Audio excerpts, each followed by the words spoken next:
আমরা কংগ্রেসের মডেলে গণশুনানি চাই, যেখানে 24-এর সকল স্টেক হোল্ডার, যেই সন্তানের মাথায় 7.62 মিলিমিটারের বুলেট ঢুকেছে সেই সন্তানের বাবার কান্না আমরা দেখতে চাই, পাবলিকলি মায়ের কান্না দেখতে চাই।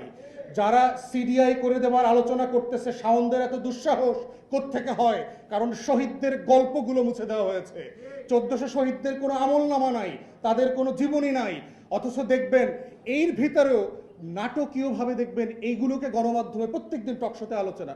শাওনের কি কথা বলার অধিকার নাই? দেখবেন আমাদেরকে প্রশ্ন করে, আপনারাই তো জুলাই বলেছেন যে সবাই কথা বলতে পারবে, তাহলে শাওন কি কথা বলতে পারবে না? তার মতামত সে দিতে পারবে না?